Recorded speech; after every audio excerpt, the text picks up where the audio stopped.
Sex problem के लिए homeopathic medicine Calcarea carb का इस्तेमाल कैसे करना चाहिए, आज हम लोग इस वीडियो में ये बात जानने वाले हैं। दोस्तों, आप लोगों में से कई लोगों ने मुझे ये पूछा है कि डॉक्टर साहब आपने कई पेशेंट का यौन समस्या कैलकेरिया कार्ब से ठीक कर दिया है, पेरोनिस की समस्या, लिंग का टेढ़ापन की समस्या कैलकेरिया कार्ब से ठीक किया है, शॉर्ट फेलुलम की समस्या कैलकेरिया कार्ब से ठीक किया है। तो पुरुषों की समस्याओं में इतने सारे लोगों में आप इस मेडिसिन का इस्तेमाल किए हैं, तो हम लोग ये जानना चाहते हैं कि आप इस मेडिसिन का भीतर कौन कौन सी सिम्टम्स देखते हैं, कौन कौन सी वो बातें देखते हैं किसी को रिकमेंड करने से पहले। तो आज इस वीडियो में मैं आपको ये बताऊंगा कि कैलकेरिया कार्ब को सेक्स प्रॉब्लम के भीतर मैं किन सिम्टम्स के आधार पर इसको मैं प्रेस्क्राइब करता हूं और उसको इस्तेमाल कैसे करना चाहिए, ये भी हम लोग जानेंगे। तो सबसे पहले मैं आपको ये बताना चाहूँगा कि दोस्तों, कैलकेरिया कार्ब जो होम्योपैथिक मेडिसिन है, ये एक बहुत बड़ी पॉलीक्रस्ट, बहुत बड़ी एंटीसोडिक रेमेडी है। डॉक्टर सैमुअल हैनेमन की एक बहुत बड़ी खोज है ये मेडिसिन। और ये मेडिसिन सिर्फ यौन समस्या के भीतर काम में आती है ऐसा नहीं, ये इसको छोड़कर हजारों प्रॉब्लम में काम में आती है। कैंसर जैसा प्रॉब्लम भी ठीक कर सकता है ये मेडिसिन। दोस्तों, कैलकेरिया कार्ब को रेकमेंड करने से पहले मैं पेशेंट का भीतर सिर्फ 5 सिम्टम देखता हूँ, और यदि ये 5 सिम्टम मुझे मैच होता हुआ दिख जाता है पेशेंट का भीतर, तो मैं 1 मिनट भी समय नहीं लगाता हूँ इसको रेकमेंड करने से। चाहे आपको प्रॉब्लम कुछ भी हो सकता है, उससे कोई मतलब नहीं है। अगर ये 5 सिम्टम मैच होता हुआ दिख जाता है तो आप कोई भी प्रॉब्लम लेकर आप मेरे पास आएंगे तो मैं आपको यही मेडिसिन दूंगा क्रॉनिक केसेस के भीतर। और पुरुषों की यौन समस्या को ठीक करना इस मेडिसिन के लिए कोई बड़ी बात है ही नहीं। मैंने गंभीर से गंभीर यौन समस्या के भीतर इस मेडिसिन को प्रेस्क्राइब किया है, जहां मुझे लगा कि ये मेडिसिन काम करेगी, जहां मैंने इसको प्रेस्क्राइब किया है, बहुत जल्दी, बहुत बढ़िया, बहुत फास्ट काम किया है ये मेडिसिन। और जिन लोगों को मैंने सेक्सुअल प्रॉब्लम के दौरान कैलकेरिया कार्ब प्रेस्क्राइब किया है, तो कैलकेरिया कार्ब खाने के बाद आपको कितना रिलीफ मिला हुआ है, कितना आपको आराम मिला हुआ है सेक्सुअल प्रॉब्लम में, कृपया करके इस वीडियो कमेंट बॉक्स में थोड़ा कमेंट करके आप बताइए, ताकि जो न्यू व्यूअर्स है उसे ये कमेंट पढ़कर समझ में आ जाए कि होम्योपैथी काम करता है या नहीं। दोस्तों, कैलकेरिया कार्ब का जो फर्स्ट सिम्टम मैं देखता हूं पेशेंट का भीतर, वो है पेशेंट का अपीयरेंस, पेशेंट का कंप्लेक्शन कैसा है। इसका जो पेशेंट होता है वो फैट, फेयर एंड फ्लेबी होता है, यानी मोटे होते हैं, गोरे होते हैं और थुलथुले होते हैं, और उनका पेट का जो फैट है वो काफी थुलथुला होता है। तो कैलकेरिया कार्ब का जो फर्स्ट सिम्टम पेशेंट का भीतर मैं देखता हूँ वो ये है कि पेशेंट का अपीयरेंस कैसा है, पेशेंट गोरे, मोटे और थुलथुले है कि नहीं। तो अगर मेरे पास कोई पेशेंट आता है जो कि फैट, फेयर एंड फ्लेबी है, तो मेरा दिमाग कैलकेरिया कार्ब का तरफ पहले जाता है। लेकिन आगे की जो सिम्टम्स है, 3-4 सिम्टम्स और है, वो डिसाइड करेगी कि असल में ये कैलकेरिया कार्ब है भी या नहीं। क्योंकि सिर्फ पेशेंट को देखकर हम लोग मेडिसिन नहीं दे सकते हैं, इसकी आगे की जो पॉइंट्स है वो भी मैच होना चाहिए। इसका जो सेकंड सिम्टम है वो ये है कि ये जो पेशेंट है ये बहुत चिली पेशेंट होता है। चिली पेशेंट का मतलब इसको ठंड से परेशानी बहुत ज्यादा होता है। जो भी प्रॉब्लम्स इनका एग्रेवेट होता है वो ठंड के महीनों में इनका प्रॉब्लम बढ़ता है। अब वो प्रॉब्लम कुछ भी हो सकता है, उसको पेट में भी प्रॉब्लम हो सकता है, उसका गैस बहुत ज्यादा फॉर्म हो रहा है, हो सकता है विंटर में, हो सकता है उसको गले में जो है प्रॉब्लम हो जाता है, गले में दर्द होता है, या उसको कोई और प्रॉब्लम हो जाता है, बीपी उसको ठंड में बढ़ जाता है, या उसका हेयरफॉल होता है ठंड में। तो कहने का मतलब ठंड से एग्रावेशन होता है। ये सेकंड पॉइंट हो गया। थर्ड जो पॉइंट मैं पेशेंट का अंदर देखता हूं वो ये है कि पेशेंट का फिजिकल एक्टिविटी कैसा है, पेशेंट भाग दौड़ कर पाता है या नहीं।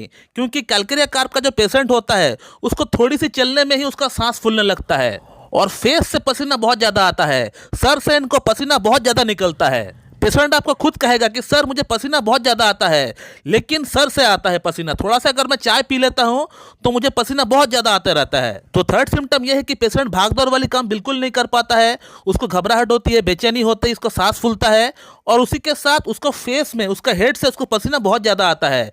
चाहे थोड़ा सा अगर चाय भी पी लेता है, और वो विंटर में भी आता है, ऐसा नहीं कि वो पसीना सिर्फ समर में आता है, इवन विंटर में भी पसीना आता है हेड से। कैलकेरिया कार्ब का जो फोर्थ सिम्टम होता है वो ये है कि इसका पेशेंट को मल त्याग करने की इच्छा ही नहीं होता है। 2-3 दिन हो जाता है लेकिन इसको मल त्याग करने की जो एक अंदर से इच्छा होता है, जो फीलिंग्स होता है, वो फीलिंग्स आता ही नहीं है। तो हो सकता है आपको क्लिनिकल प्रैक्टिस के दौरान ऐसा पेशेंट बहुत कम मिले जिनको मल त्याग करने की इच्छा 2 से 3 दिन में एक बार होता हो। लेकिन अगर ऐसा भी पेशेंट मिलता है जिस पेशेंट को अक्सर कॉन्स्टिपेशन की प्रॉब्लम लगा रहता है, तो वहां पे भी आप कैलकेरिया कार्ब को रेकमेंड कर सकते हैं। मगर कैलकेरिया कार्ब का पेशेंट का स्टूल हार्ड नहीं होता है, ब्राइनिया की तरह हार्ड नहीं होता है, इसका स्टूल नरम ही होता है या सेमी सॉलिड ही होता है, मगर इसको अंदर से जस्ट इच्छा नहीं होता है मल त्याग करने की। वो अंदर से जो प्रेशर जनरेट होता है वो प्रेशर इनको जनरेट नहीं हो पाता है। कैलकेरिया कार्ब का जो 5वां सिम्टम मैं पेशेंट के अंदर देखता हूं वो ये है कि कैलकेरिया कार्ब का जो पेशेंट होता है ये बहुत बातूनी होता है, मतलब बहुत ज्यादा बोलने वाला होता है इसका पेशेंट को अगर जस्ट पूछा जाए कि आप क्या काम करते हैं तो वो पेशेंट सब कुछ बताएगा स्टार्टिंग से लेके एंड तक कि कैसे उसको काम मिला, कैसे वो पढ़ाई किया, इससे पहले वो कौन सा काम किया करते थे, A to Z वो सब कुछ बताएगा आपको। केस टेकिंग के दौरान इसका पेशेंट से जब भी मैं सवाल करता हूँ तो इसका जो आंसर आता है वो हमेशा बढ़ा चढ़ा कर लंबा चौड़ा आंसर आता है, इन शॉर्ट में आंसर नहीं आता है। तो ये है कैलकेरिया कार्प का वो 5 रेयर सिम्टम। इसके अलावा और एक मैं पिकुलियर सिम्टम आपको बोल देता हूँ, पिकुलियर कोई रेयर सिम्टम मैं आपको बोल देता हूँ कैलकेरिया कार्प का। वो ये है कि इसका पेशेंट जब भी शराब पीता है, अल्कोहल पीता है, तब उसको काम करने में अच्छा लगता है, काम करने में उसको मजा आता है, उसका दिमाग खुल जाता है। ये कैलकेरिया कार्प का बहुत ही वेल की नोट सिम्टम है। मुझे आज तक बहुत पेशेंट ने ये कहा कि सर जब भी मैं शराब पीता हूँ, अल्कोहल पीता हूँ, तो मेरा अंदर काम करने का इच्छा जग जाता है। वैसे तो मेरा अंदर सुस्ती हमेशा बना हुआ रहता है, काम करने का मन नहीं करता है, काम को टालते रहता हूँ, लेकिन जब भी मैं थोड़ा सा अल्कोहल पीता हूँ तो मैं पूरी तरह वर्कोहॉलिक बन जाता हूँ, अपना काम के प्रति पूरी तरह समर्पित हो जाता हूं। इसके अलावा कैलकेरिया कार्प की 1-2 सिम्टम और है जो मैं आपको ऐड करना चाहूंगा इस वीडियो में।